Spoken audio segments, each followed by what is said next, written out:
His Excellency Dr. Marty Natalegawa, Foreign Minister of the Republic of Indonesia, serving in 2009 to 2014. Bapak Jusuf Wanandi, Vice Chairman of the Board of Trustees, CSIS Foundation. Ibu Clara Juwono, Vice Chair of CSIS Foundation. Ladies and gentlemen, good morning and welcome to the Center for Strategic and International Studies.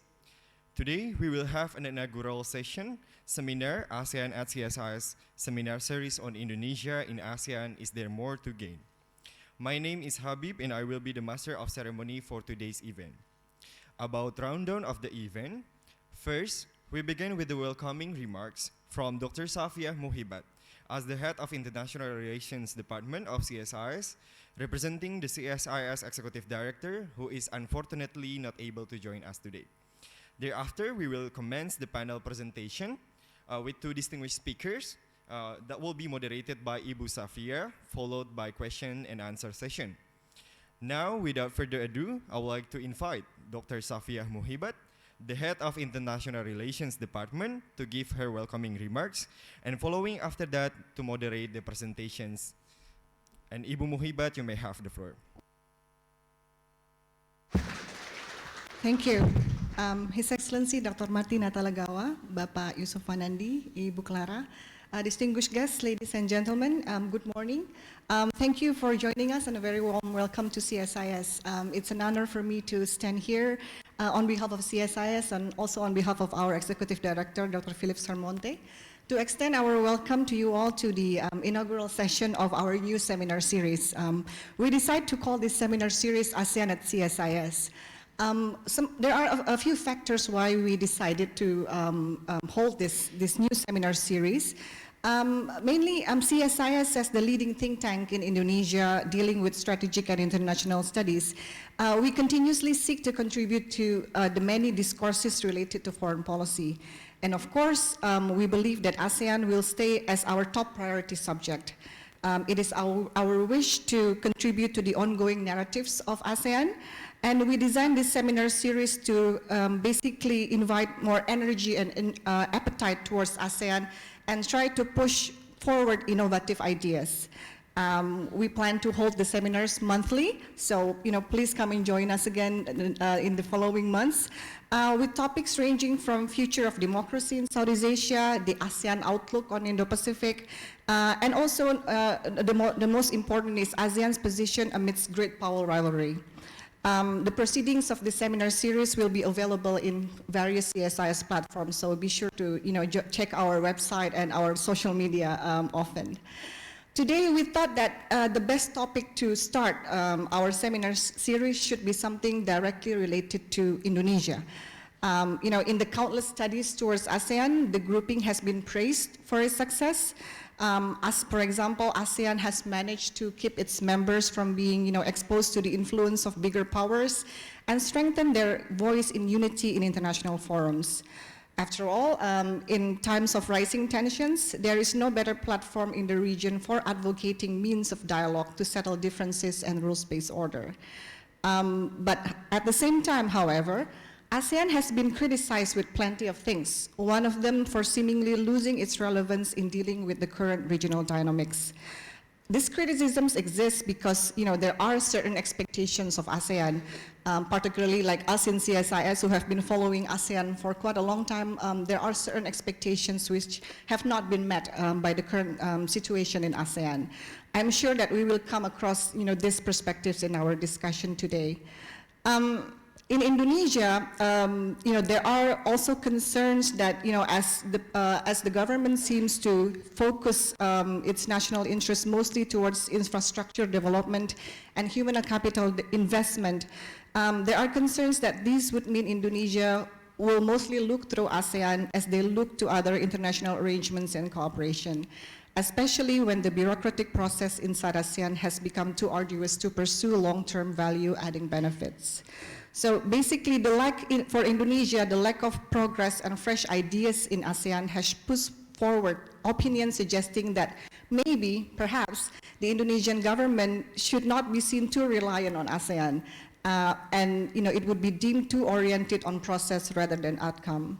A few observers in this country have expressed the idea that to put any issues through ASEAN would be equal to delaying the process to resolve them. So these are among the criticisms that exist towards ASEAN. So today's discussion is designed to discuss two interrelated layers of the issue. One is about exploring the options Indonesia could do to energize the idea of centrality. And the other layer is about whether ASEAN is still relevant for Indonesia, big question mark, or as the question in front of you suggests, is there more to gain for Indonesia? For that purpose, we thought that it would be best to start the discussion with two of the most prominent speakers of ASEAN that we have here in Indonesia. Both of them have been working relentlessly in their own respective ways for the betterment of ASEAN. Our first speaker is Bapak Jusuf Wanandi, a senior of all of us in CSIS. Pak Jusuf is a co-founder of CSIS. He now serves as the vice chairman of the board of trustees of CSIS Foundation. Pak Jusuf has contributed greatly in the creation of some of the most important Track 2 networks in the region. Currently, he is the vice chair of the Indonesian National Committee of the Pacific Economic Cooperation Council.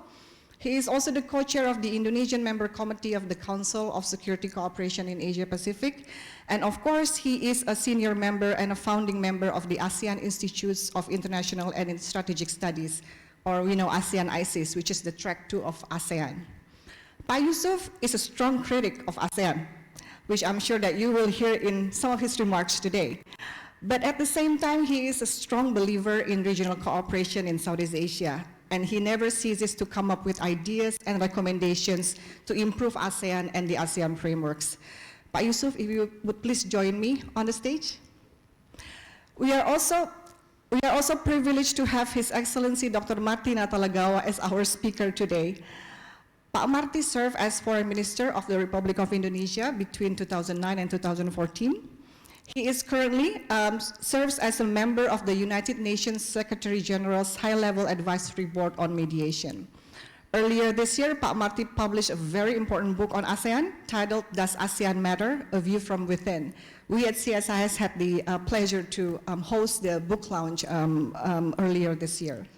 He is also presently active in a number of international institutions. I can't name all of them because it's a very long list. But among others, he is serving as the Asia Society Policy Institute Distinguished Fellows, a member of the International Academic Advisory Committee of the Oxford Center for Islamic Studies, and the Southeast Asia Advisory Board of the CSIS Washington, D.C. During his time as Foreign Minister, Pak Marty oversaw Indonesia's emergence as regional power with global responsibilities. Among others, Indonesia initiated the Bali Concord 3, the expansion of the East Asia Summit to include Russia and the US, the adoption of the Bali Principles, which provide for peaceful settlement of disputes and the repudiation of the use of force or the threat of use of force among countries in the East Asia Summit. He has been cited as one of the most respected foreign policy and international security thinkers of his generation, both within Indonesia, Southeast Asia, and the broader Asia-Pacific region. Pak Marty, will you please also join me to the stage?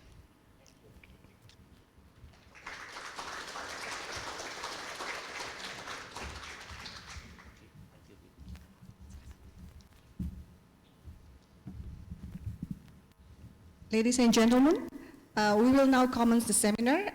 We'll start with Pak Jusuf Wanandi. The floor is yours.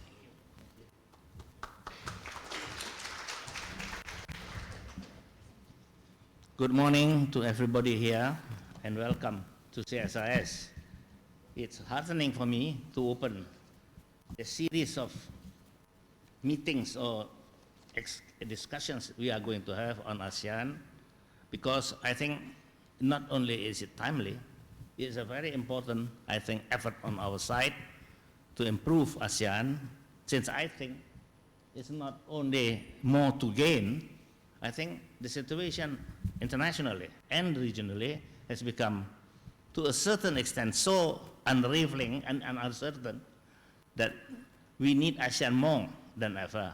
But then, we, of course, as PV said, I was always very much of a critic to ASEAN's development.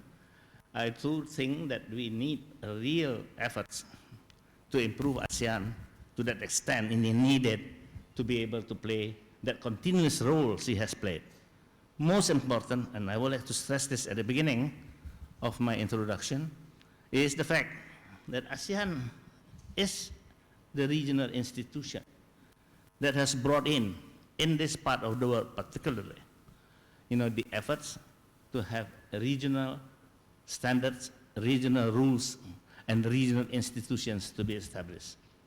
I do think that Indonesia alone, with due respect, most probably cannot achieve what ASEAN has achieved together.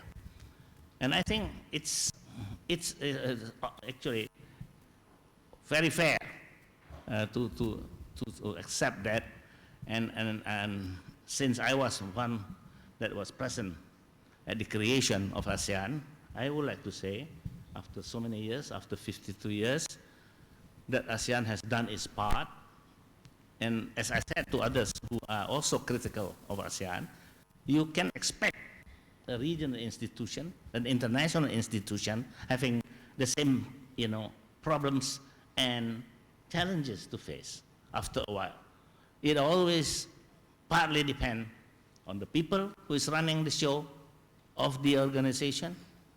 Well, we have been very fortunate to have Suharto at the beginning, Mahathir, and Lee Kuan Yew, for instance, as three big figures who really started ASEAN and get it moving at the beginning. But then there was a slowdown because we don't have, big figures like that. And therefore, maybe a little bit of slowdown here and there is pertinent. I cannot, say it is an unnatural thing at all. But at the same time, we have to also recognize this as the opportunity of ASEAN, not only to be reborn, actually, but actually really get their act together for the challenges we are going to face in this particular part of the world, but also globally. And that is the problem of China and the United States relations. So I would like to start to explain a little bit what I think about this particular challenge, not only in the political security field, but also in the economic field, as we have experienced now. So I do think that this tensions that has arisen, again, historically, is a tension that always exists between two big countries, one rising and one declining. It's a natural thing. And therefore, that what we see now is happening is also a very natural, actually, development of relationship between big countries in our history. And as you know, Graham Allison has written this as one of the last books on this issue of the rising and the declining power.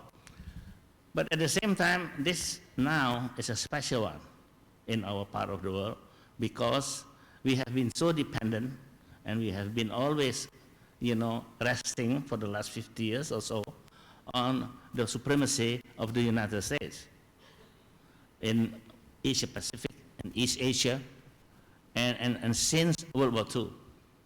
So therefore, that we are now facing another power, China, not only, rising economically, but also rising politically, and also even in the security realm.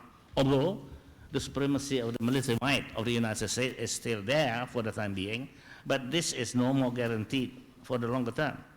And for that reason, China has shown also its willingness as a big country to assert herself. But again, a natural development. You cannot expect otherwise, since China has agreed that she has, after 40 years of development, a certain level of power. Therefore, she is aiming, of course, to enlarge it and have a plan, a long-term plan, to 1949, the 100 years of the establishment of the People's Republic of China. So I do think, for that reason, that this contradiction between the two is going to last for some time. It is not only about trade. Trade is only the start. It is about a whole range of relationship actually between the two. It will go into technology, which is critical, of course, for the supremacy in the future of each of them, It goes into the economic field, it goes into the political security field. And that's why I think ASEAN's role, who has been influential before, to establish a certain balance, a certain rules of the game, a certain institutions to be able to cope with instabilities, to cope with new challenges, now maybe is facing our biggest challenge as such after 50 years of existence.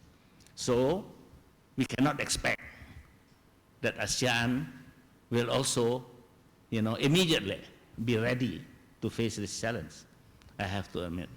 And that's why I think what we have to do is improve ASEAN. There's no other way. ASEAN has to be able to be the regional power, a middle power, albeit, that has again a role to play to find ways and means to have at least a peaceful coexistence between these two big powers. Not easy, I can say from the beginning, but unfortunately, that is the only way we know how to move. And ASEAN's role will be critical in that. And we have been shown that we are able to do that. But Marty is one, actually, person and one figure, in our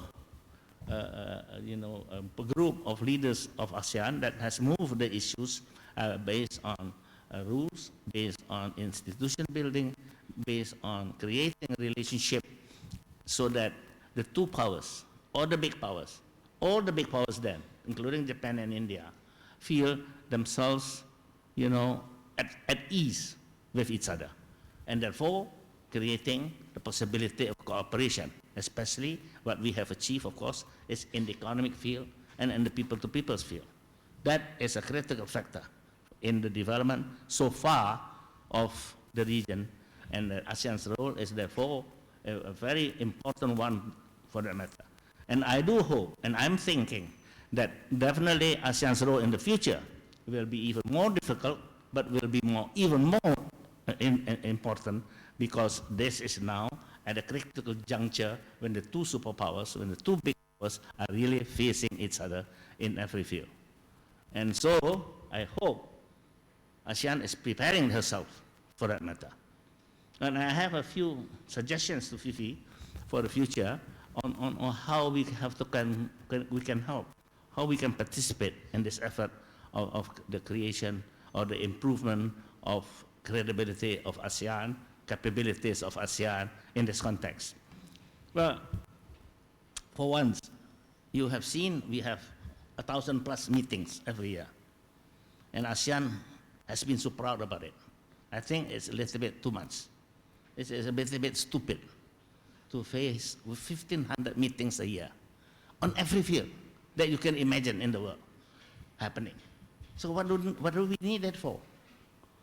I thought that ASEAN should concentrate on a few things that is really critical, where her might, her influence, her capabilities will be ready for, and not, sorry to say, deal with everything under the sun.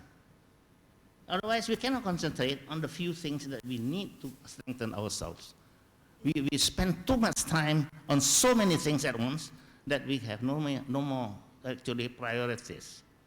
And the priorities now is how to, run a region that is in need for a new development, for a new peaceful coexistence between great powers, the two great powers of this region. And therefore, I think that is where ASEAN should concentrate upon. So Fifi's effort may be to look into what has happened in all the decisions of the ASEAN, and select which are the real ones, which are the very, very ones, which are the real important ones, which are the more or less unimportant ones. So therefore, because otherwise, I am, with due respect to the bureaucracy part, I have to admit, this is going nowhere. I think there is maybe a point that these issues like maybe a thing of problems that now ASEAN is still handling, could be done with a few coalition of the willings. We accept and be welcome for all efforts, on all these things, but not everything under the ASEAN umbrella. Because otherwise, ASEAN will get nowhere. That is what we have experienced, and that's number one. Number two, I think among the critical mechanism of ASEAN, the leaders are the most critical ones. Because at the end of the day, they can decide everything, how ASEAN is going to develop. If there is no consensus, which is the base of decision making in ASEAN, we go to the leaders. They decide at the end. So I do think that there is much more needed of trust and and camaraderie, trust to each other, among these leaders. Because as a matter of fact, we don't think the same. We have come from different background, different history, and therefore also we choose different systems, as well as we have different outlook of the region and of the role of the big powers. So therefore, we need much more dialogue among the leaders to start with, and we don't have enough of that.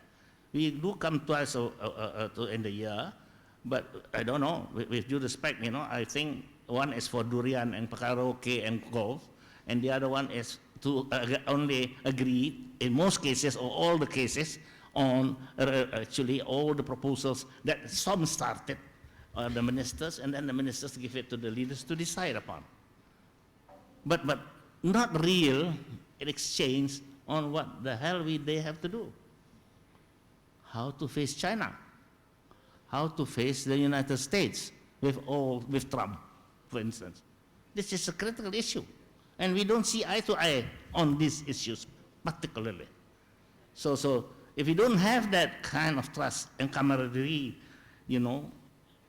with each other, then we are bound definitely in the future to differ, and therefore divide ASEAN. That is coming. Now it's still easy a little bit because it's a little bit of a trade.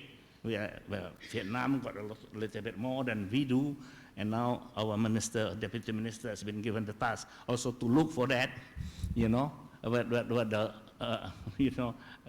windfall could be for Indonesia. But I think this is peanut. This is not the real thing.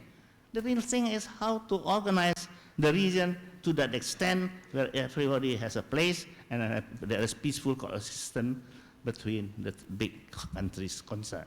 Then we can face a region where we have a role, where we can participate fully, and then where we are at peace with each other.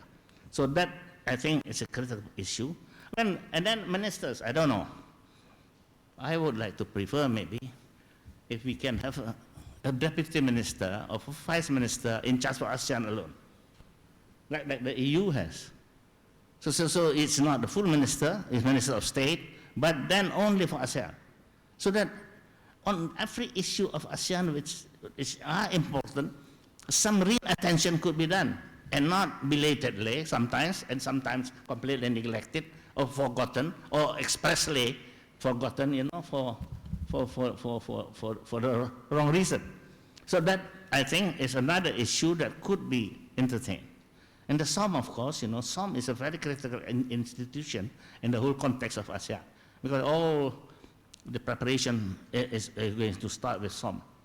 And now we have 3 pillars. So we really need 3 good people at the SOM level.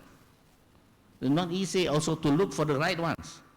And not only that, in the system, in our system included, in many systems, of course, they have a certain period to handle the case. And then they have to change again. And then we have to again. So cadre building is an important effort in this case too. And then we have the secretariat. Now the secretariat, of course, is important and has to be developed to that extent. But again, don't forget, for this time yet, in this period yet, the SOM will be decisive. The ministers will be decisive. And the leaders will be decisive, not the Sekjen.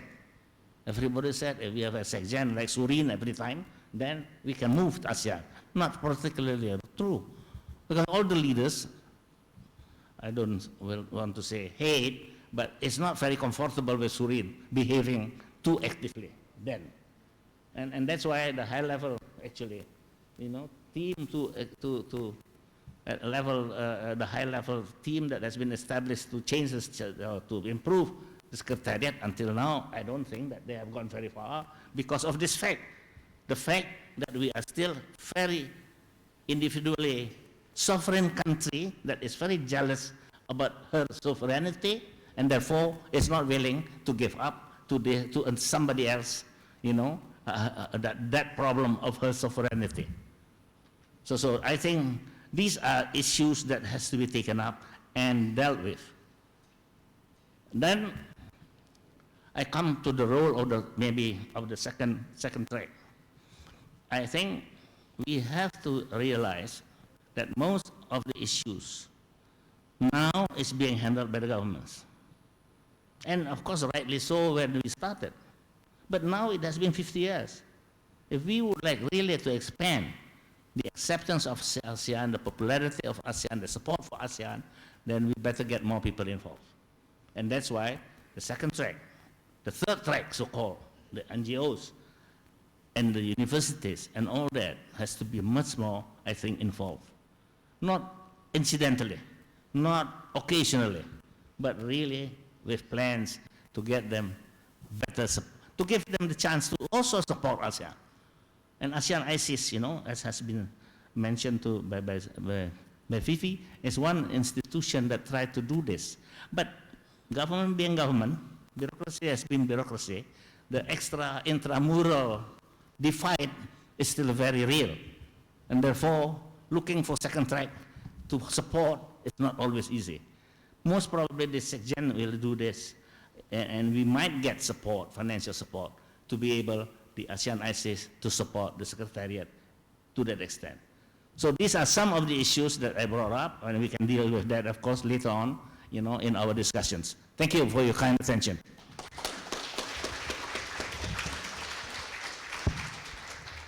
Thank you, Pak Jusuf. I think there was quite a number of challenges, including some from the internal factors of ASEAN, and there were also some ideas for improvement.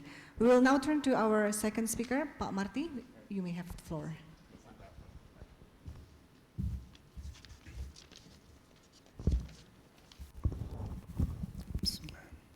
Assalamualaikum warahmatullahi wabarakatuh. Very good morning to everyone. Always, Excellencies, dear friends, Pak Jusuf, Bu Clara, dear friends, always a tremendous delight and honor to be here within the CSIS home, and I'm really delighted and humbled by the suggestion that I can contribute to today's inaugural seminar on the ASEAN at CSIS seminar series. And I commend the CSIS for its initiative in launching this process. I'd like to begin by suggesting a thought that I'd like you to be able to try to consider. The thought is this way. When Indonesia engages, ASEAN thrives. Kalau Indonesia melibatkan diri dalam ASEAN, ASEAN akan berkembang, akan maju. Conversely, when Indonesia disengages, ASEAN withers. Ketika Indonesia tidak melibatkan diri dalam ASEAN, ASEAN akan melemah. In my view, that has been a reality over the past 5 decades. Conversely, and this is a point not often recognized even within Indonesia, when ASEAN thrives, Indonesia also benefits. Ketika ASEAN maju, Indonesia pun diuntungkan. On the other hand, when ASEAN withers, Indonesia would be negatively affected. The point that I wanted to make is that the dynamics in ASEAN, in Indonesia, they influence one another. It could be positive dynamics, it could be negative dynamics. The choices are to be made by the leaders and the peoples of ASEAN themselves, how they wish these dynamics to correlate with one another. And let me give you some examples or some illustration as examples of the dynamics that I had highlighted. First, the notion that when Indonesia engages, ASEAN thrives. And here especially the most evident and the easiest illustration are in ASEAN's institutional capacities building. Because when you look at ASEAN, 5 decades of ASEAN, practically all of the ASEAN's principal transformative experiences in terms of institutions have some kind of Indonesian footprint or imprint within it. Even the very founding of ASEAN in 1967, in my view, would not have been possible without the change in outlook within Indonesia itself. Because prior to ASEAN, there were other sub-regional or regional attempts at regional cooperation. SEATO, Southeast Asia Treaty Organizations, for instance. But Indonesia wasn't engaged in those processes. The change in foreign policy outlook in 1965, 66, 67 onwards in Indonesia, in my view, made possible ASEAN's birth and its development. From 1967, in 1976, when ASEAN signed the seminal Bali Concord I, the Treaty of Amity and Cooperation, which for the first time determined that ASEAN member states will not use force in resolving disputes amongst them. Just such a transformative, forward-looking outlook, I would suggest, was also made possible, amongst others, by the leadership Jakarta exercised. The transformation from ASEAN 5 to ASEAN 10, at a time when many doubted whether there was a committee of interests and outlook between the original ASEAN 5 and the CLMV countries, required individuals like Pak Mohtar Kusumaatmadja, Bapak Ali Alatas. They had vision not to take things as they are through the Jakarta informal meeting process on Cambodia, for instance, to bridge the gap. The ASEAN community concept, 2003 onwards, was a product of, again, Indonesia's thinking out loud, whether we are good enough to remain as an association or should we develop ourselves to become a community, to be able to remain relevant in the decades to come. ASEAN's developments of external relations. Some of you may be aware that at one time, the most common description of ASEAN was a group of countries that are pro-West and in the Cold War dynamics. But Indonesia gradually began to steer ASEAN towards its own national outlook. The idea of having neutrality originally, a concept that Indonesia wasn't itself too comfortable with because it suggests passivity and lack of initiatives. But we move away from a perception of being pro-Western to become neutral, to become the notion of resilience, national and regional resilience, and eventually to the notion of ASEAN centrality, demonstrating capacity for independent decision-making. Again, Indonesia helped steer that process.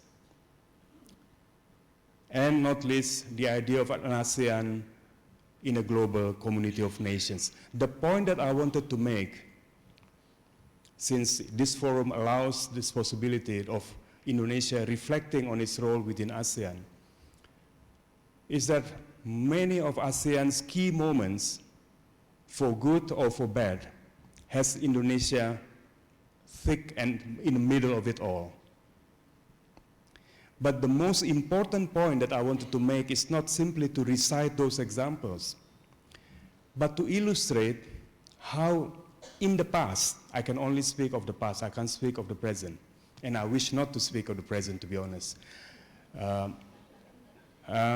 In the past, we have been able to synergize, menyelaraskan our national interests, national preoccupations with the regional interests and regional preoccupations. We have been able, through deft, D-E-F-T, not deaf as in not hearing, deft diplomacy, we have been able to demonstrate that our national priorities and regional priorities can be made and to be compatible with one another. And let me give you some examples by way of illustration. The ASEAN Political Security Community in 2003. 2002, Singapore initiated the idea of an ASEAN Economic Community. And at the time, Indonesia was the country that suggested a political security community for ASEAN to immerse itself on issues such as human rights, good governance, democracy, concepts and ideas and lexicons that are quite alien at the time for ASEAN to deliberate on. And I remember we had intensive discussions here in CSIS and other places to think how Indonesia's reformasi, 1998 onwards, impact on our position in ASEAN.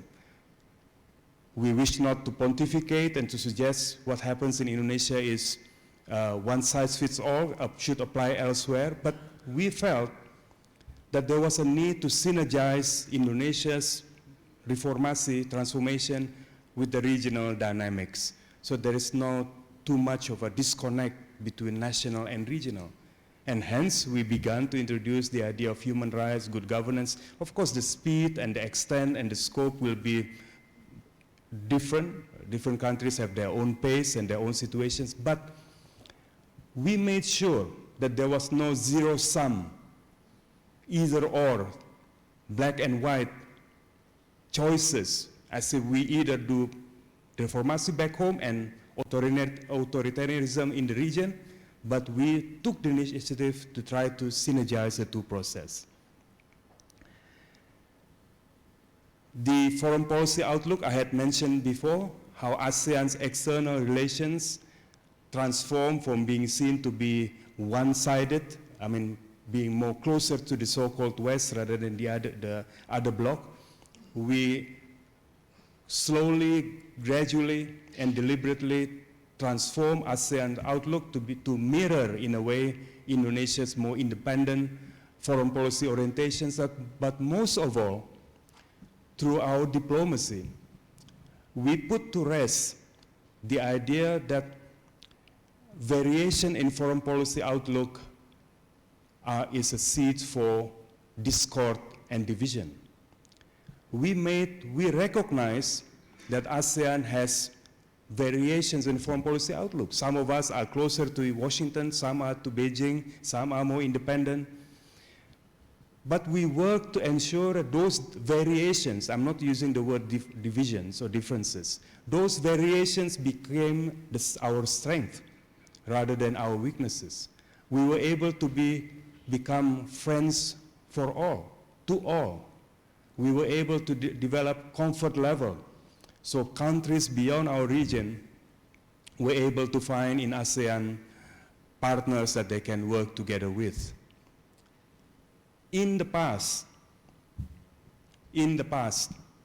we have been able to navigate these variations and to use them to our strength, rather than become passive and allow them to tear us apart. And the final illustration is this notion that had been mentioned earlier, how we can synergize with Indonesia's ambitions to be more global in its outlook, in its relevance, and the notion that ASEAN somehow is restricting it. Because this was a rather popular school of thought at one time, it sort of went away and now beginning to creep back again. This is why we had the Bali Concord 3. Bali Concord 3 speaks of ASEAN in a global community of nations. Leaders lead. So, exasperation is not policy. So when we find ourselves posed with this notion as if we either go ASEAN way or the global way, we said to ourselves, we take ASEAN with us. We develop the notion of an ASEAN speaking with one voice on many global issues so that we can do region and global at the same time. Hence the term Indonesia being regional power with global interests. It is a specifically defined and chosen words to bridge the region and the global domain. But more than institution building, which can easily be done by adopting declarations and documents, we have tried to lead by example, by creating and purposely engaging in state practices. Because in ASEAN, what often matters is less the documents one produces in a very efficient and a prolific way, but actually building state practice.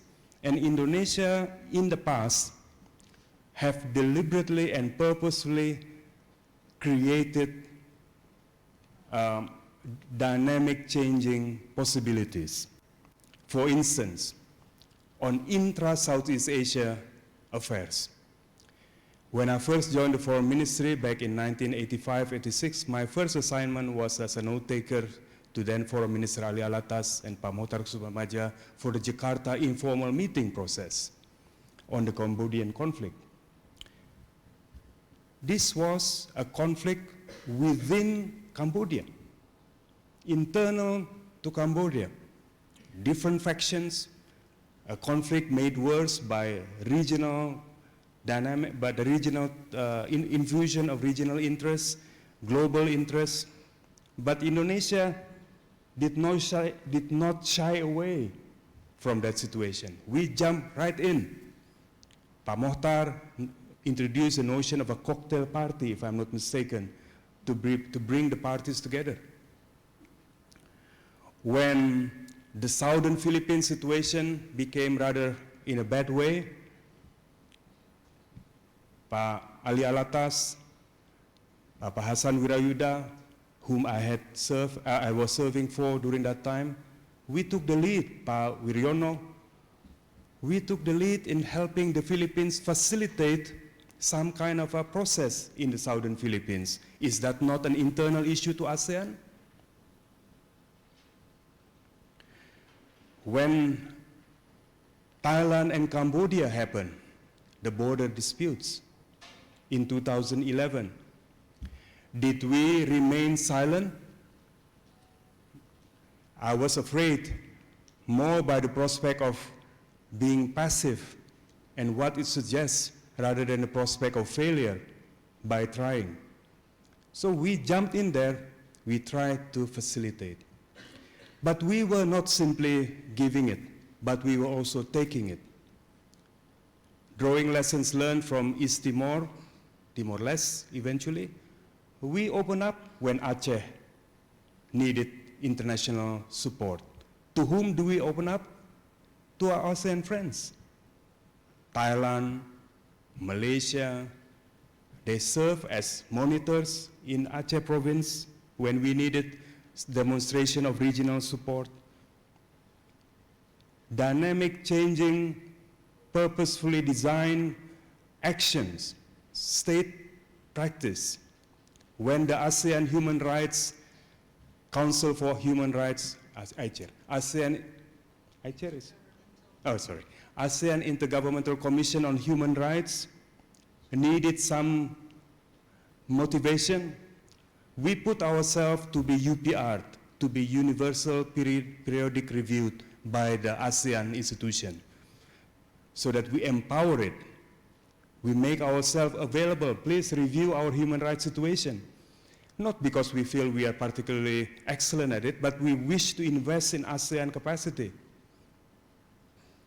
In other words, Indonesia has impacted ASEAN in positive ways and negative ways through institution building and through state practice. But before I reach my final thoughts, the idea of ASEAN, the reverse process, when ASEAN withers, when ASEAN becomes weaker, Indonesia also suffers. I think this is the point that often many of us don't truly appreciate. And I think it's extremely important for us to observe, to recognize this reality. I'm not an economist, but you can find quite readily data to suggest how exposed Indonesia's economy is to ASEAN economies, based on trade, based on investment, based on debts that we have issued. But more than numbers, recall back in 1998, it was the sentiments that allowed the ripple effect of originally economic crisis, financial crisis in Thailand to quickly spread to the rest of the region, and Indonesia was one of the main impacted country of the region. In other words, we should not pretend, we should not assume that what happens outside our borders in ASEAN is a matter of disinterest to us. In the economic domain, certainly it has proven impact in the past that it has impacted us all. In the security domain, the notion of common security, that's indivisible. You can't delineate many of the security issues of today, especially non-traditional security issues. They are transborder in nature, whether we speak of violent extremism, if I'm not mistaken, that's the term that they use nowadays, on climate change issues, on the environment, on the haze, on marine pollution. These are issues that defy national solutions. Hence, investing in ASEAN is a smart and the right thing to do. Is placing the border, placing the line of our defense further away from us. And yet, still some of us think that when we engage in ASEAN, we are doing ASEAN a service, and forgot that actually it is a mutually reciprocal benefit. Finally, is there more to gain? I must confess, I look at the question in some degree of caution and hesitation. Hesitation because I wish to avoid a phenomenon that is becoming increasingly common nowadays in defining foreign policy or diplomacy in a very transactional way. Diplomacy and foreign policy is a process. It is not a here and now, immediate impact, immediate benefit, that not everything can be quantified in numbers. It is a matter of investing for the long run, investing goodwill, investing trust.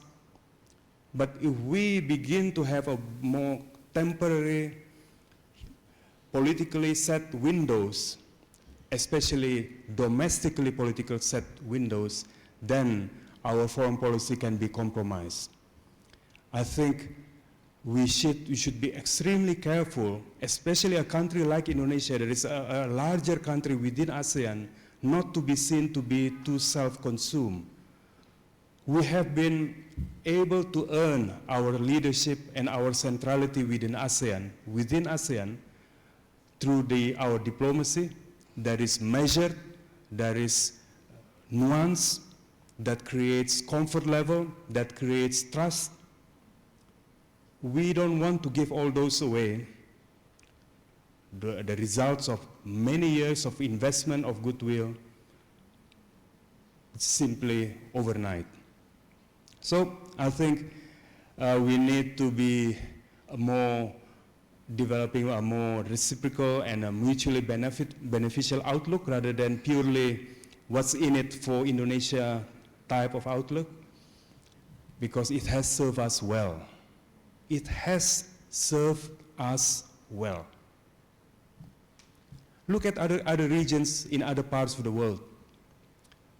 I don't wish to speak ill of other regions, but for instance, in the Middle East, in North Africa, countries like, well, I don't want to mention countries, but countries suddenly find themselves having a regional setting that is quite unfriendly and quite difficult region. Indonesia has been blessed through diplomacy to build such a benign security domain outlook. And we shouldn't be looking for enemy when there is none. We shouldn't. Especially if it's wanting to be seen to be tough. I get it. But we have to be smarter. Do we need enemies? We can get our way. We can through our diplomacy, we can shape and mold as we have done in the past. We shouldn't enter like a dead-end road. We should be smarter. We should be more nuanced in applying our power. Final point. Having said the points that I have said, I think it's extremely important for a process like the CSIS is beginning to have now, to first and foremost identify what are the problems, challenges, and opportunities out there. We can go on and on about our ASEAN's strengths and weaknesses, but it will become self-consumed and disconnected from our situation if we don't have a clear definition of what are the problems and challenges and opportunities. Pak Jusuf Wanandi has been extremely precise and clinical in identifying many of them, including the US-China dynamics. That's certainly one issue that we need to be addressing. But for instance, it's not only US-China. How about China-India dynamics, Japan-Korea dynamics, Japan-China dynamics? There are so many. The known unknowns and the unknown unknowns. Now, ASEAN must find a way to have modalities to address such ups and downs. And I'm not sure whether documents such as the one that we have adopted, the Indo-Pacific Outlook, actually addresses the actual felt needs out there. And it is extremely extensive in the area of cooperation suggested, but there could be a paradox of plenty if we don't define actually what the issues that matters most in our region. I am truly sorry to have taken up too much of your time, but I'm really looking forward to the exchanges of views. Thank you.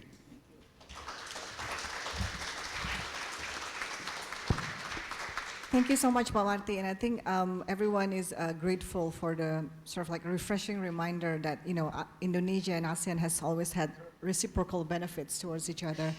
And then, you know, the way that the history doesn't lie about the importance of ASEAN to Indonesia and vice versa. We have actually plenty of time, about 45 minutes for Q&A. So I'll begin on one here. Can I take one from the middle and then one over there? So please, can you use the microphone and perhaps introduce yourself, please?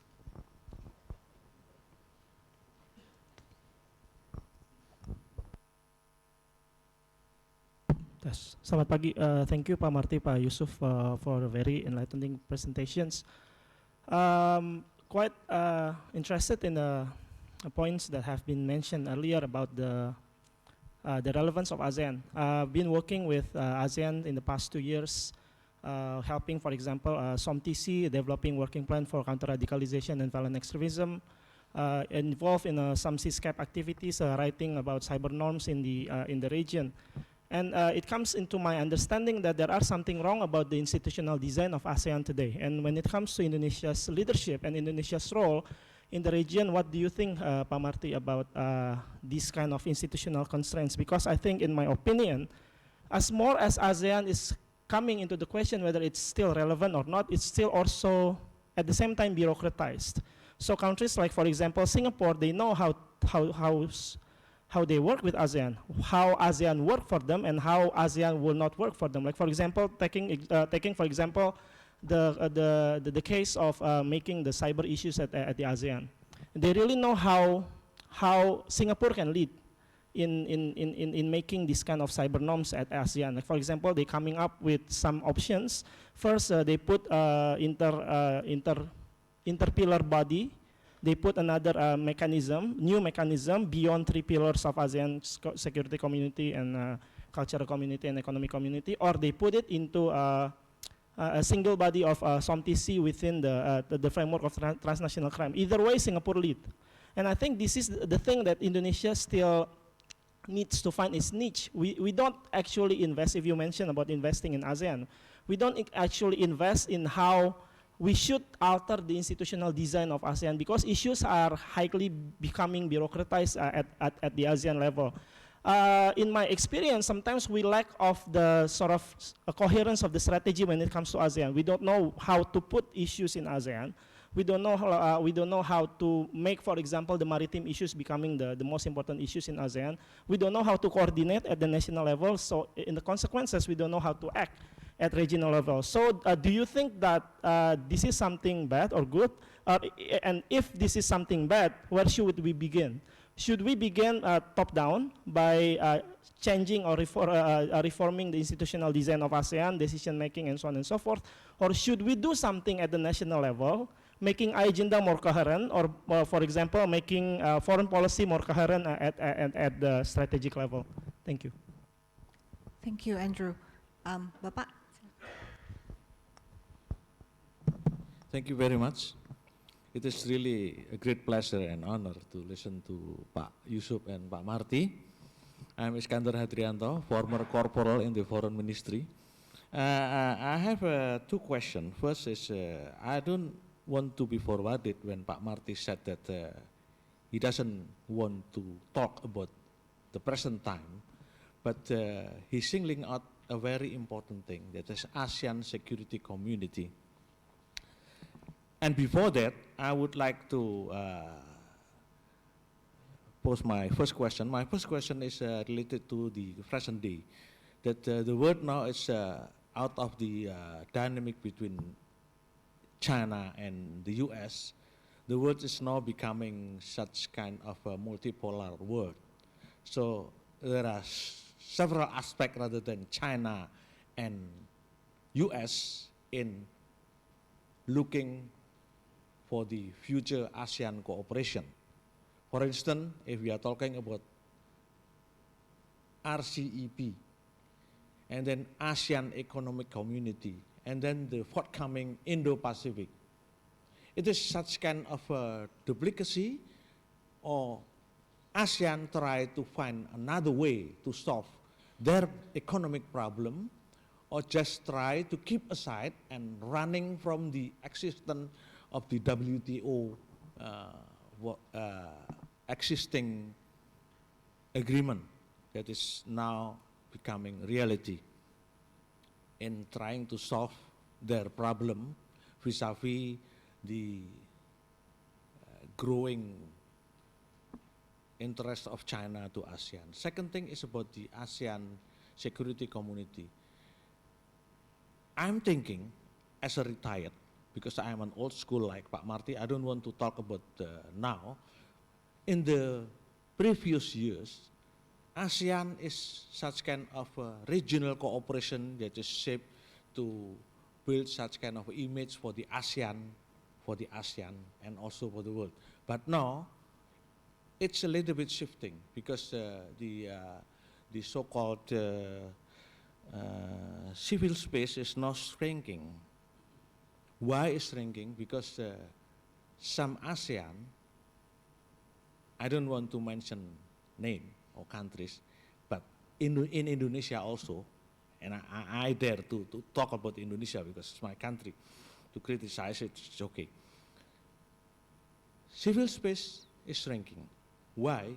Because some countries are using draconian laws and also try to silence dissident. And there is a manipulation of fear also, and the tendency of the use of draconian law and to silence dissident. And according to some Human Rights Watch, 43% now only exists in the civil space. So the rest, the government is trying to silence us. And in Indonesia, there is also a tendency that there is a mushrooming of dirty campaigns against civil society and organization of human rights. And there is also the issue, also in some ASEAN countries, stability versus civil freedom. And also that public policy is now becoming uncontrollable. That is why I would like to ask your opinion, not trying to corner you, Pak Marty, but I would like to ask your opinion if there is such a modality to remedy that kind of condition and to make the ASEAN image more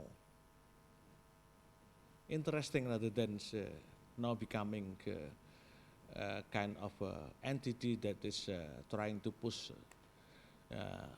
civil space becoming shrinking and shrinking. Thank you very much. Thank you, Bapak. The last question, I think, yeah. There's one over here, yeah.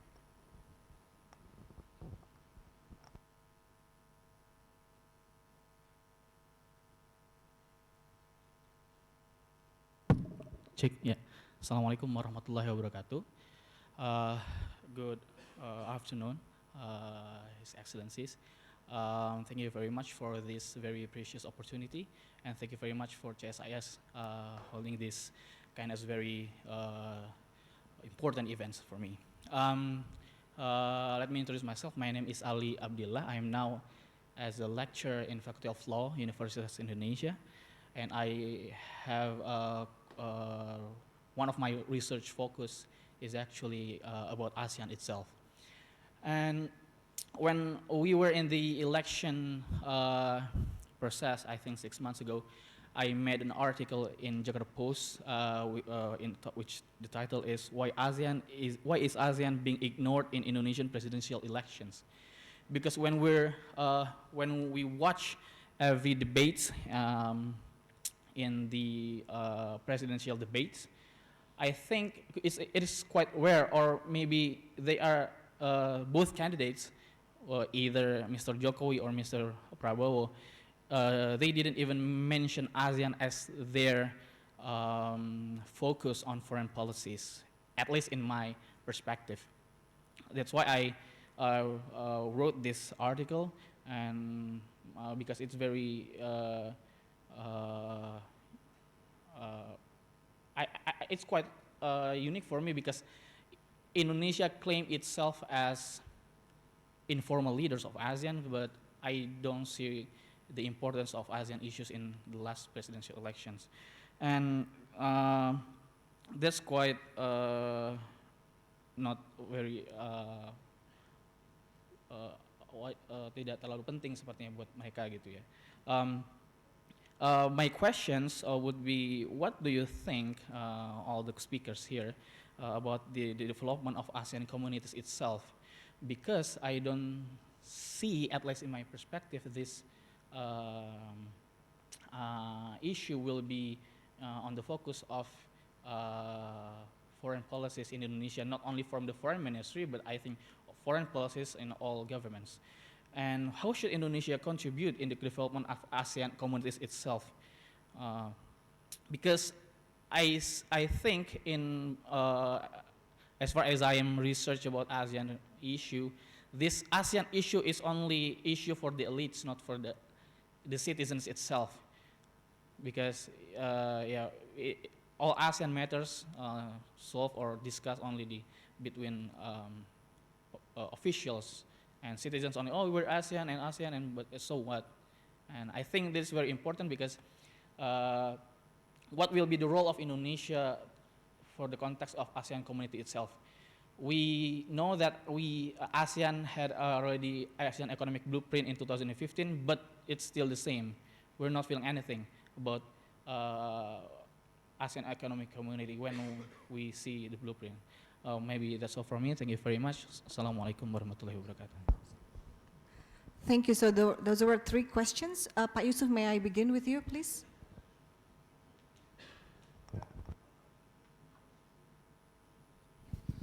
So Andrew asked a question about, I think, you know, how to improve our impact into ASEAN.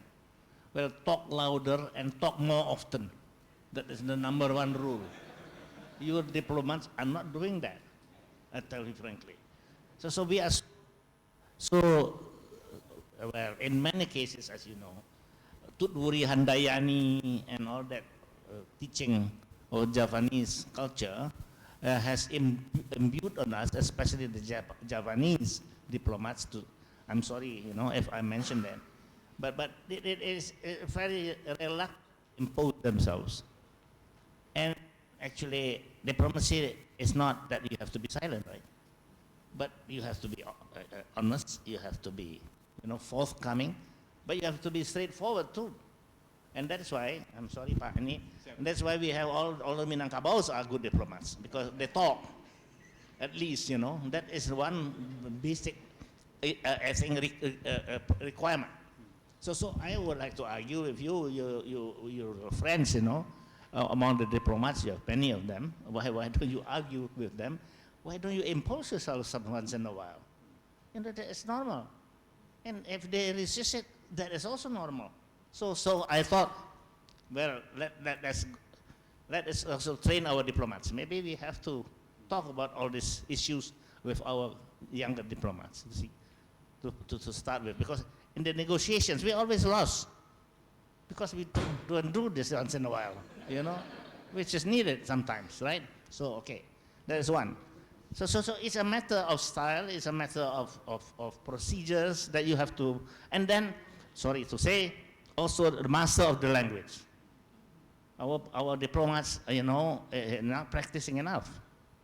You know, you and all this, and that's why this big mouth of the Singaporeans, you know, always won, in a way, and sometimes because of that. So we don't open our mouth, okay. Let's look into this and what we can do, okay. Number 2, I think, is RCEP. I would like to talk about RCEP. You know, as I said earlier, we have been able, without completely understanding it, able to put in rules, you know, and institutions in the region through all kinds of, sometimes well planned, sometimes you know, a little bit of a sudden surprise, but we have been able to achieve that, and we take that for granted.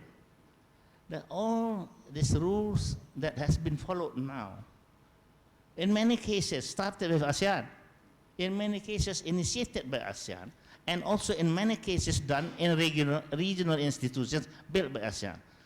So don't belittle that. You take it for granted because it's like breathing, you know, you take the air for granted until you have no air, like the haze. Then we are in the problem, right? So I thought that in an RCEP, that is also, I think, the most maybe important effort we have done in the last few years. And we have to come to some conclusion. Although it's only 15 now, India, unfortunately, you know, is not participating. Although I hope India will participate because it's good for you. It's not only good for us. We have learned that badly, as you know. We also have these socialist ideas before, under Bung Karno. And economy still now is too much a socialist type, according to me, because 60% of our economy is still under the state enterprises, which is stupid. But anyhow, that's another matter. But, so for you, it's very good to open up and have us as the excuse for your people why you have to change. So, but but exactly your authority and of course your politics is such. I can grasp it and understand it. But it is an important effort because this is the first binding agreement we have had since Trump is president. That is critical. Why? Because we have to do all this. Before the United States says we have to fill in the gaps that they have left behind. They don't want that. Okay, let them go. Then we organize ourselves. What the hell? You know, that is my reaction. And that's why I think RCEP is really a critical achievement that we have to sign, minus India maybe for the time being. Hopefully they will be sued on board because you are a critical country in this whole context. And then we're making our own rules of free trade. They don't want free trade.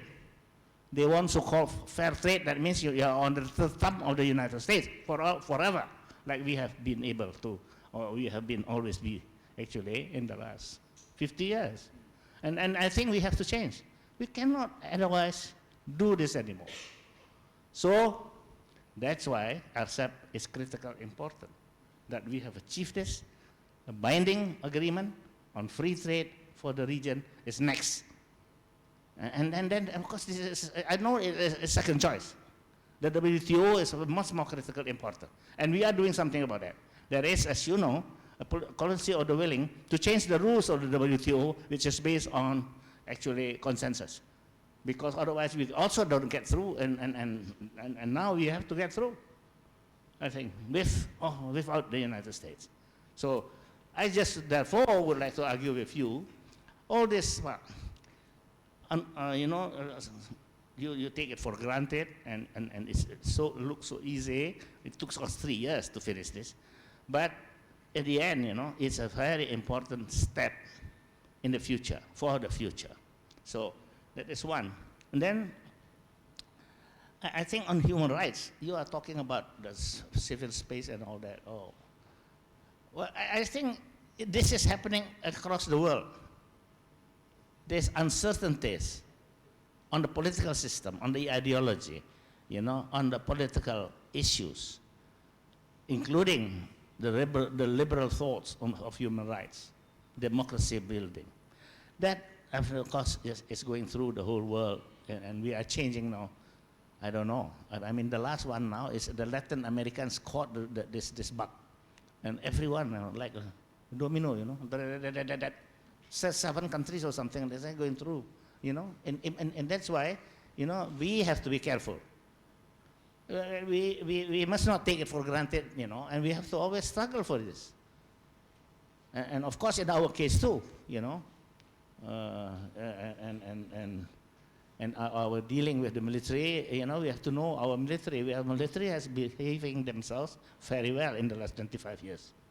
Otherwise, they have taken over already, right? But not them now. So therefore, we have to appreciate that and then deal with them so that they can get all the equipment and the policies necessary for them to do what we expected of them to do, and that is defending the country. But we don't give them the toys. We don't give them enough budget. So if they too long are doing nothing, they get at you, I tell you. Thank you. Pak Marty. Thank you very much.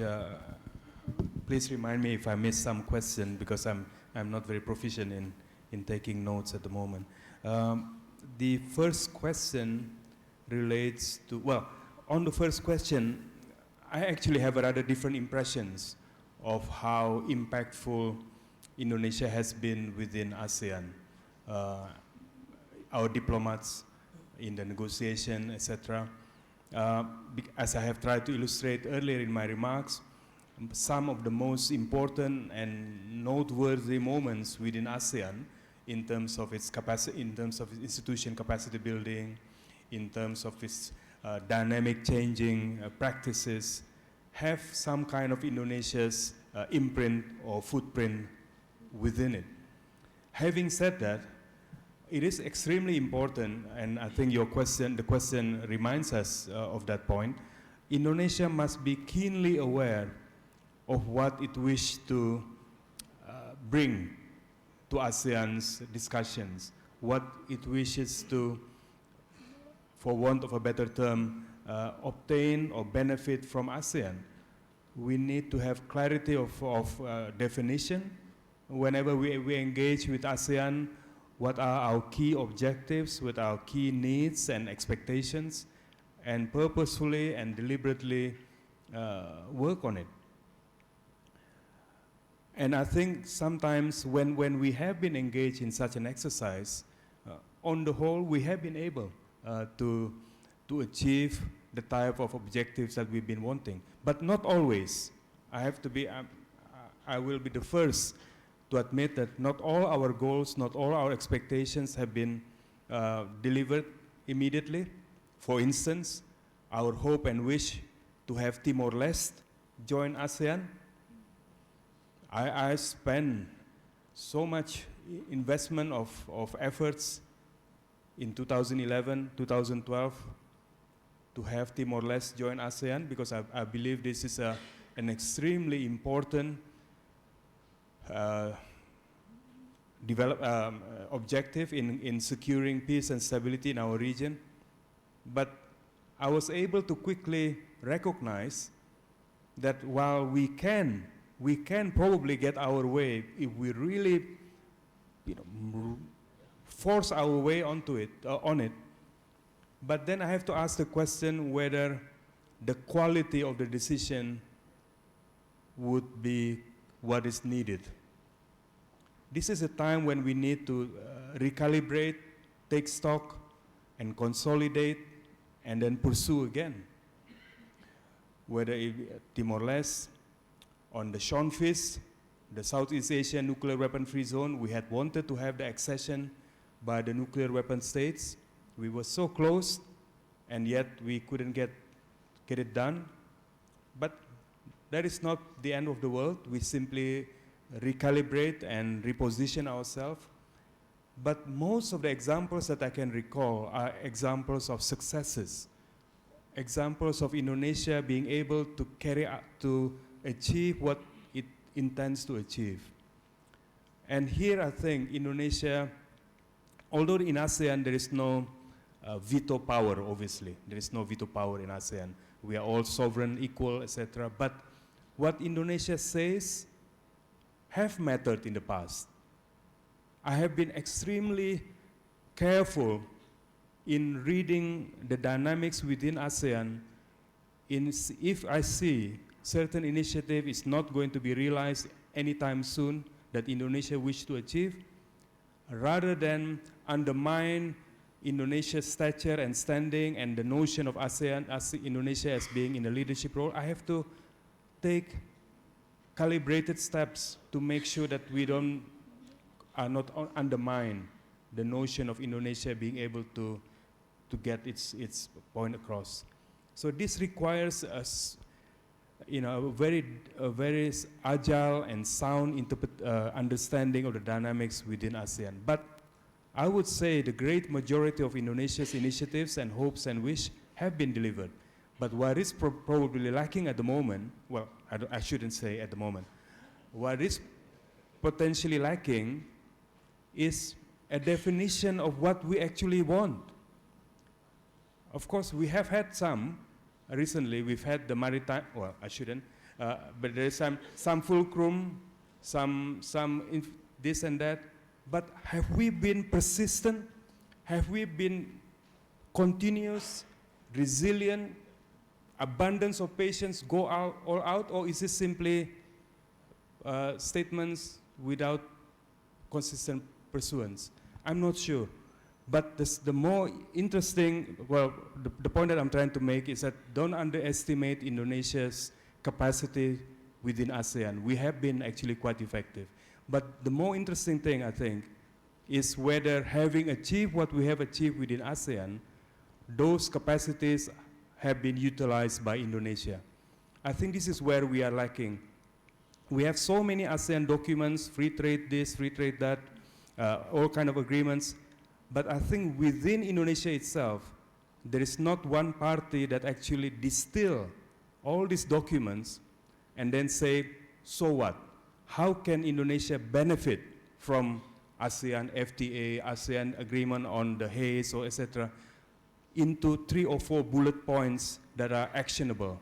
So we have been extremely adept and extremely capable in producing initiatives and documents, etc. But, and this is the point that Pa Yusuf said about having like someone who is, I don't want to use the term minister, but someone who has like an overarching picture of ASEAN efforts and make it Indonesia relevant, define it for us.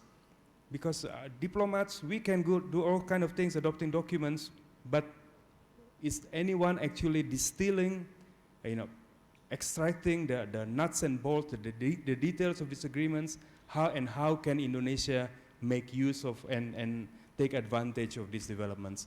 Centrality, ASEAN centrality is not only centrality amongst major powers. Centrality also speaks of ASEAN within Indonesia. Is ASEAN being ASEAN issues, ASEAN, and this is the point to the colleagues that had talked before at the end, how come it's been ignored in Indonesian elections, etc. Well, it's a reflection of ourselves. Perhaps if the ASEAN Indonesian population, Indonesian electorate speaks more about ASEAN, maybe the politicians will begin to listen.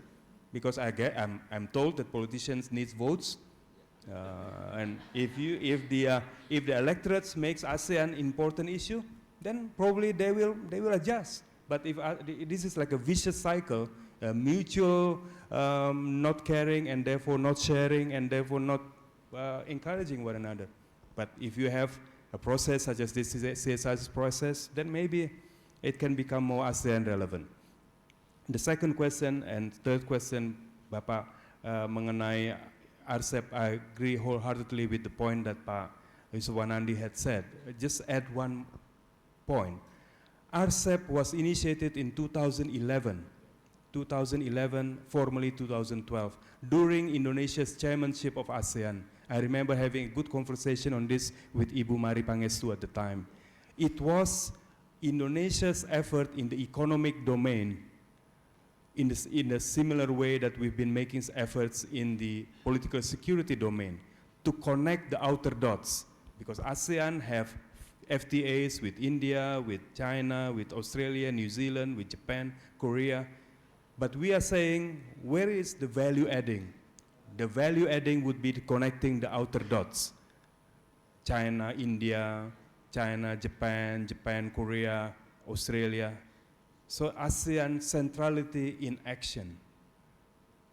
Hence, in my view, in my personal view, having let the genie out of the bottle, ASEAN cannot now simply say, well, it's a pity India is not on board. We'll just have an agreement among, what is it, 15? The rest is 15, minus? 15. Yeah, 15 of us. But India hopefully can. No. This is the time that ASEAN, Indonesia in particular, if we speak of diplomacy economy, it's not only commerce. This is the time when we should be sending our envoys, making the efforts that from day one, India is on board. APEC's weakness is not having India within that forum. We shouldn't repeat the same mistake. Perfection can be the enemy of the good. This is not only economics, this is not only geoeconomics, this is geopolitics. It is important for ASEAN to provide a tent for all, not minus India. My point being, Indonesia, the ASEAN members countries cannot remain passive. This is the time between now and supposedly February when this thing is supposed to be signed, when discussions are, facilitations, mediation. I'm told that it's India and China have some dynamics. Well, our diplomats should go out there and try to solve it. We can't simply wait until the next round of meetings in February and then say, oh, well, we have one missing. That's a shame. No, we have to, this is the time to really press the message that ASEAN centrality is a substantive, not only a convening power, but requires initiative by Indonesia. on the ASEAN community and civil liberties space shrinking. I'm of the same view, to be honest, and I don't want to speak ill of any countries of the region, but I do, when I speak of dynamics, I'm not pretending that I'm snapshotting the situation in country A, B, or C, but the impression that I have when I speak of dynamics, the democratic dynamics in the region is in a counter motion way. There was one time when I felt that the dynamic was in a certain positive direction. Developments in the Philippines, development in Indonesia, of course. Thailand have been going through different phases. But on the whole, through Indonesia's leadership, institution building, norm setting, state practice, on the whole, it looks to be in a good way. But complacency can creep in, lack of sustenance, lack of leadership can cause dynamics to stall. And I get the impression that is the case. Unfortunately, it potentially makes for all the previous efforts to become wasted in a way, because we have the means now. All the hard decisions have been made. We have the ASEAN Human Rights Declaration, we have the ASEAN Intergovernmental Commission on Human Rights. All those bullet points about the liberties that we are meant to enjoy in ASEAN is all there. It's all there. ASEAN, we were trying, Bapak, Ibu, in Southeast Asia, in Indonesia, we were trying to show the rest of the world that there is a third way. As if it's not between human rights or non-interference. The two can be made to go hand in hand.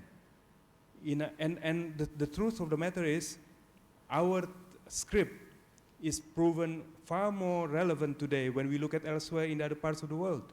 In North Africa, in the Middle East, we see how the yearning for liberty has become hard security issues. Initially, it was political democratic deficit, becomes regional conflict and wider conflict. And in Southeast Asia, we have the means. Now, I read somewhere that a country of ASEAN is being taken to the ICC for developments within that country. Indonesia and Vietnam next year, both of us will be in the Security Council, because Vietnam is joining the Security Council next year. Do we have a common script in dealing with these kind of issues? Or are we going to resort to saying non-interference and then hope for the best? The thing is, we have a regional level capacity. And if ASEAN doesn't respect its own institutions, doesn't respect its own capacities, then we will have a huge disconnect between regional and the global. And when issues develop, it will become immediately like a major crisis. If only the regional level capacity are effectuated, putting into effect, then we will not be in this kind of situation. My final point, I think the final question on the issue of public elections is that I've made reference to earlier. Thank you. Thank you. I think we have one more, we have time for one more round, so I'll take some more questions. Okay, ma'am, one from over there, and then the lady here, and yeah, the gentleman in blue. Ma'am, please, can you use the microphone? Jusuf, I'm actually from the Sri Lanka embassy, not from India. It's okay. It's a very common mistake. But actually, the point I wanted to make is about ASEAN centrality in action. I have only been in Jakarta for the last 4.5 months, so I'm still learning. But from what I understand, there are something like 94 ambassadors in Jakarta accredited to ASEAN. So Jakarta is really a thinking center when it comes to ASEAN. But most of us have only this space to discuss issues to do with ASEAN, to learn anything at all about ASEAN. The ASEAN Secretariat tends not to have this kind of discussion forum. And there's really nowhere else in this city where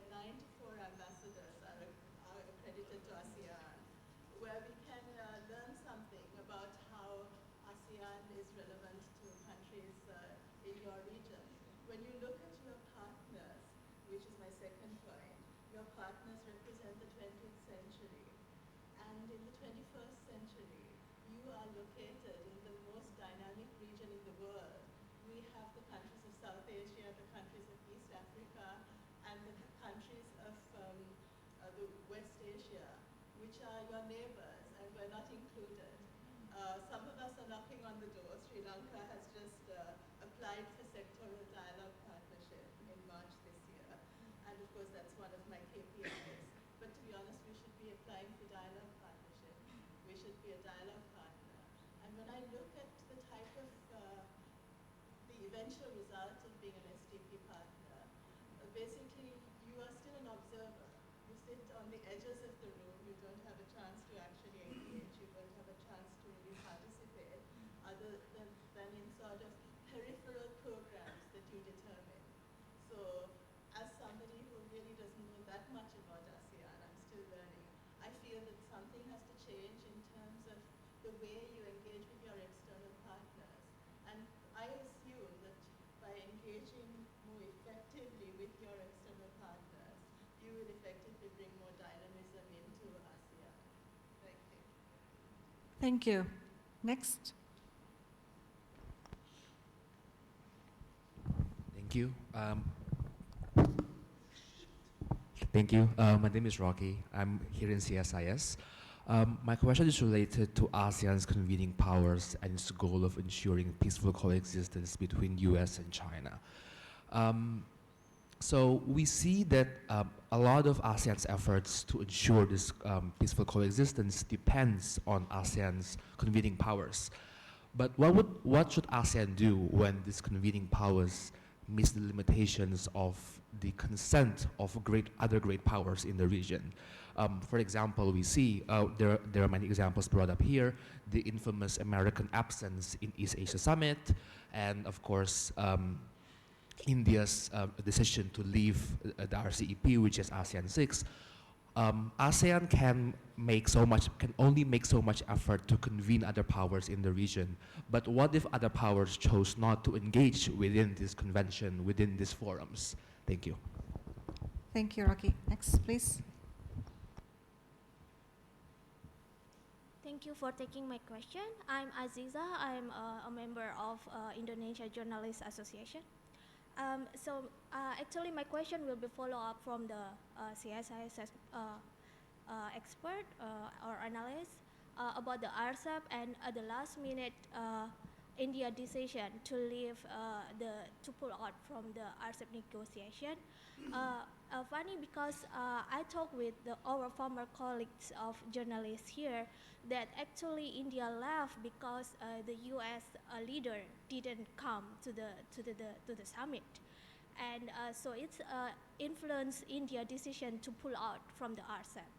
So, and also thank you to Dr. Marty for this is time for Indonesia to send our envoy to India. I hope there's some official here to send the message to their boss. So what actually we should do to ensure India that this is important for India and for ASEAN and especially for Indonesia itself? And also to follow up the question from the CSIS, how Indonesia can be a buffer from the U.S. and China tit-and-tat trade dispute, and because this is very influenced to very have the influence to ASEAN. Thank you very much. Okay, last one.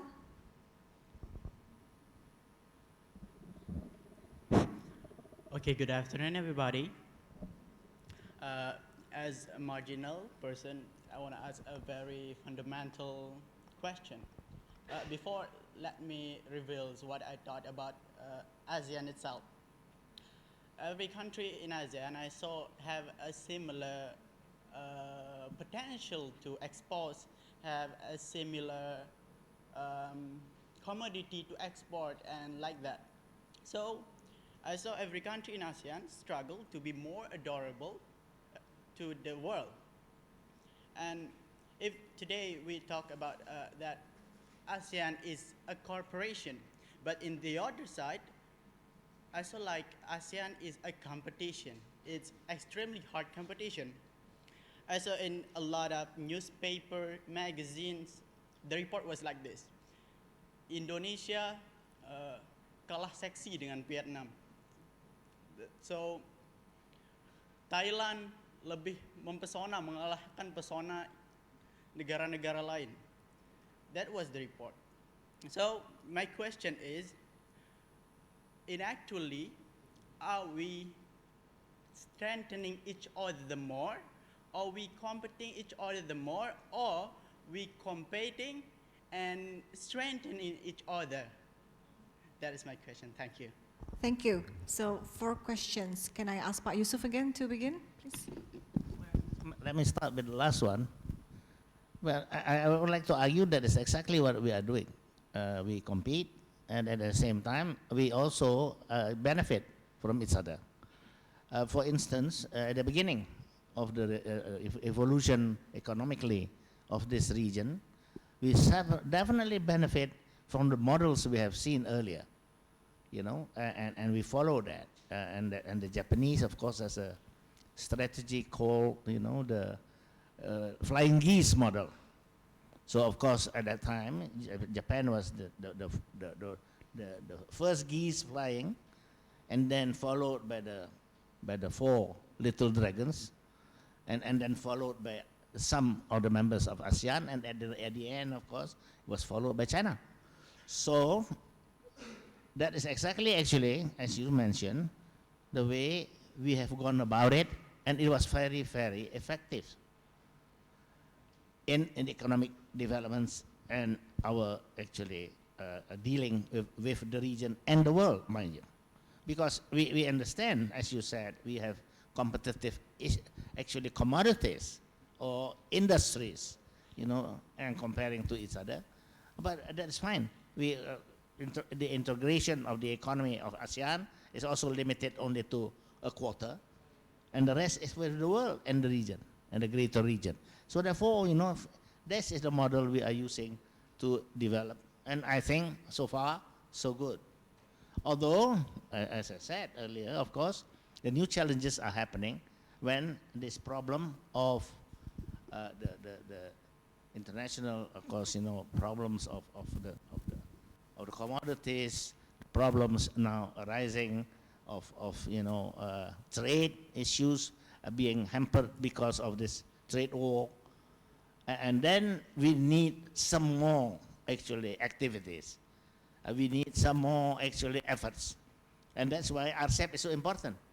This is the new actually institution platform where we can answer some of the new challenges that is now actually in front of us. So we try, and we'll see how RCEP, you know, is going to develop. And it's an important one. RCEP, even with what India, is more than half of in international trade. So RCEP with India is 60% of the world trade. So therefore, I think it is critical, important. Now, I think on Madam Ambassador, I think definitely your point is well taken. We have 90 plus ambassadors now, you know, appointed to ASEAN, and we have no time to even talk to them, which is, of course, a real, you know, I think damaging. I thought, why don't you, you know, introduce yourself as the vehicle, at least to try to engage with these ambassadors to start with. You know, that will be useful, because otherwise they are sitting and they like, of course, Jakarta is a now interesting city, right? So therefore, they like Jakarta, there's no problem. But I think they would like to do more in Jakarta, which is useful for this, you know, for these appointments they have been actually coming here for. So I hope at least, you know, we may, I hope that I can encourage Fifi, we may change somewhat our programs to keep up with that. I think it's an important issue that you raise, and we can do something about it. So, and then there is also, asked the question, actually, about how to get the big countries involved, right? And that is a critical issue. Well, as I said, in this case, ASEAN is so critical. We established regional institutions and some rules, right? On all these issues you are talking about, including the economic part, either through APEC or through, bilateral or multilateral, actually, trading systems we have established. Now is the time, where ASEAN, again, should take the lead and move on, so that we can, convey the same message we have done to the big countries, even in this very difficult situation. So, of course, I know the United States is not coming to Thailand, but don't say and only criticize. Next time you make sure, and I don't know how you get through to Trump, because he's not my guy, kind of guy of me. But anyhow, I thought you have to convince, and you have to be able to get actually a better representation from, the Americans. For instance, send Pompeo instead of, this Minister of Trade who's almost dying, I tell you. So therefore, this is a very difficult situation we are in. And they also actually, but it's as a matter of fact. And that has happened before. Connie Rice was representing one time also in the summit, and that could happen. So we can encourage Pence coming or Pompeo coming, but of course Pompeo is running for the Senate. He wants to become president next time, So there's a problem. But that is actually the way we have to go about it. As Marty said, we have to be insistent, and we are the ones that is interested to get them involved. So we have to be more proactive in that context. Thank you.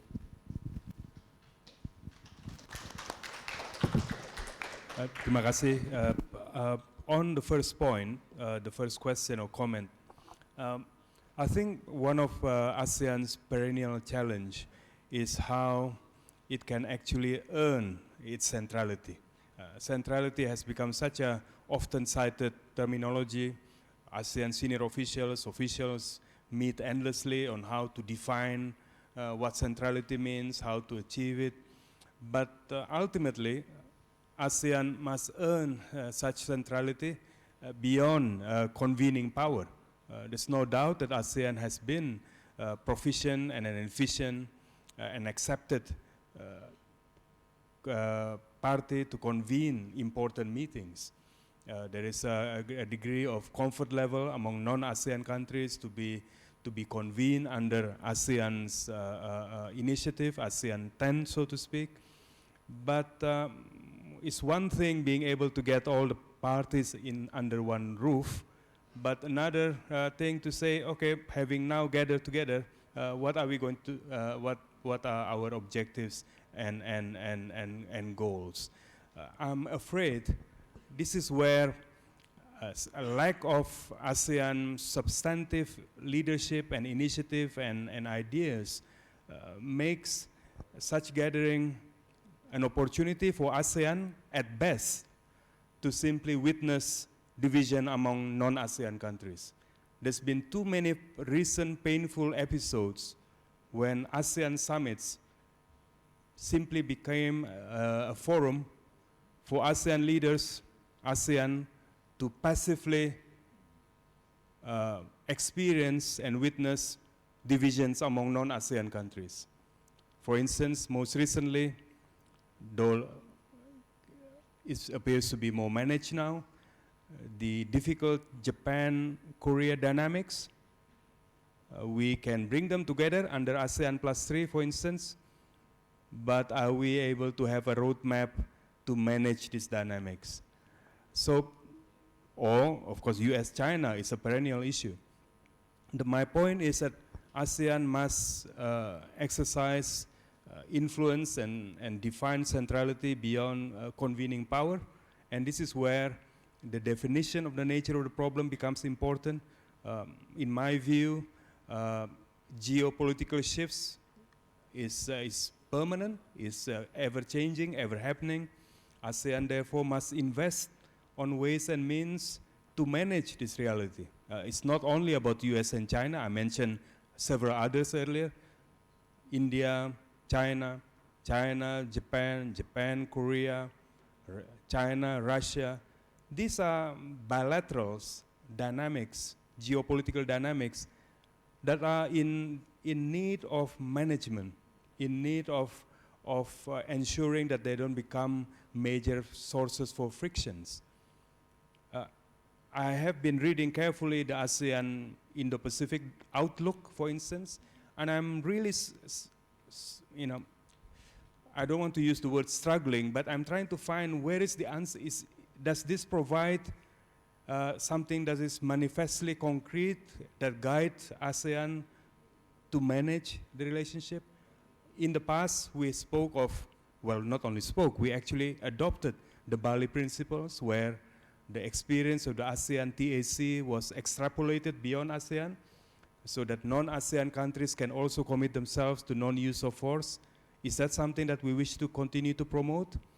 In the past, we spoke of having a crisis management capacity within the East Asia Summit, so that when things happen, we don't wait for 6 months before ASEAN say a word on it, before waiting for summit diplomacy or ministerial diplomacy. We need a 24/7 time-sensitive, action-oriented crisis management capacity.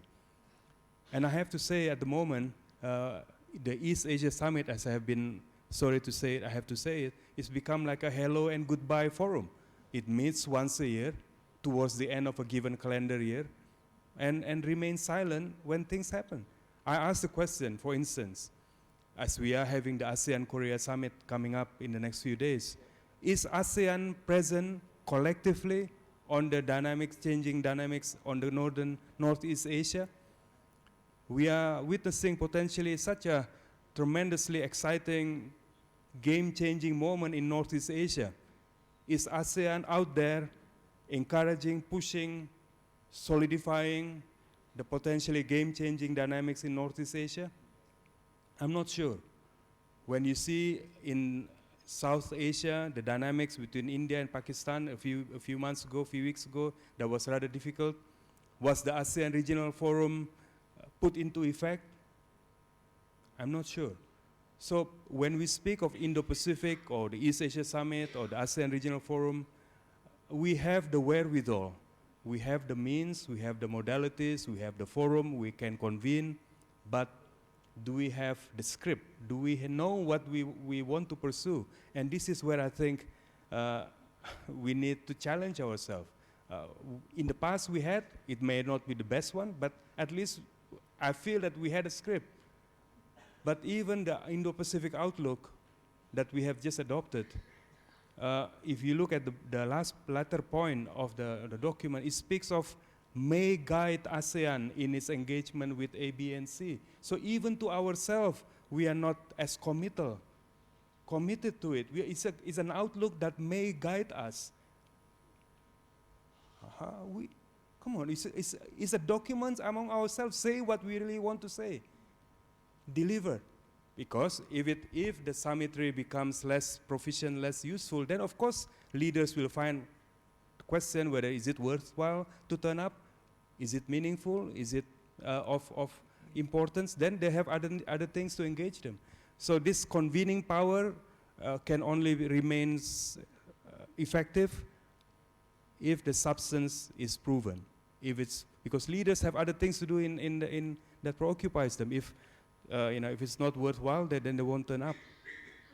But this is a perennial issue, but I'm not, the Foreign Ministry, Indonesia, Ibu Menteri Luar Negeri, Ibu Retno have been so persistent and successful in getting the Indo-Pacific outlook adopted by ASEAN. I think that is a major achievement by Indonesia in the recent past, but we need to be delivering, obviously, on its specific outcomes. On the RCEP, our colleagues, India, I'm not so sure, actually, whether there was any relevance to non-attendance of President Trump and why India chose to. I can't speak obviously to what is India's consideration, why it chose not to join the RCEP at this time. It's only for India to explain or to share, and it is their sovereign right to express such a view. But my main message earlier is that ASEAN collectively, not just one or two, cannot be passive to this situation. We can't simply be, okay, but that's too bad. Well, maybe next time. No, we are the one who brought, this is a proof of ASEAN centrality in action. Can we deliver what we promise we can deliver? Otherwise, people say, okay, then ASEAN doesn't have the diplomatic weight, doesn't have the diplomatic heft to be able to deliver. This is what's at stake now. It's beyond economics. It's beyond economics, beyond trade. This is to do with ASEAN standing. Surely the ASEAN leaders as a 10 must get together, send their folks to New Delhi, send their folks to elsewhere and get agreement done. You can't simply say, well, it's too bad. That is what the point I want, but I'm not sure what India's motivation is. Probably it's to do with their own internal dynamics. That's perfectly understandable, but I wish ASEAN is a bit more invested in it and not be too passive and to resign to the situation. On our last colleague's question about the dynamics within ASEAN itself, India, Thailand, Vietnam, as Pa Jusuf Wanandi had said, basically you can be partner, and of course you can in a very benign and in a positive way be competing as well in the economic domain. But ultimately we belong to one common ASEAN home, that we are synergizing our efforts and making sure that there is no mercantilist, zero-sum, transactional, either-or type of dynamics, because what's good for Vietnam must be good for Indonesia as well, potentially. If ASEAN economies thrive, then we must also benefit. But likewise, vice versa. But it is a mindset that needs to be developed by us all. Thank you.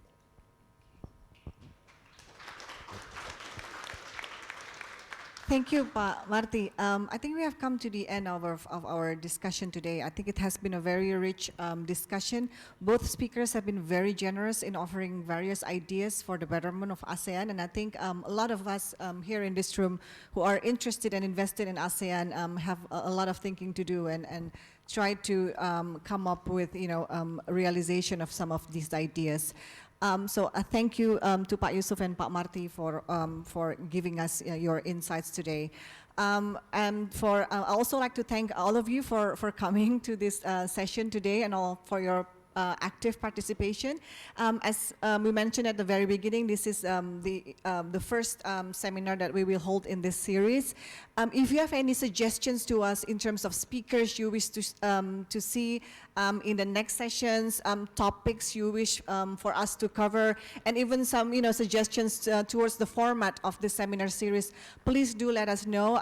Send us an email to CSIS. We would be more than happy to work with you to perhaps improve the format of the seminar series.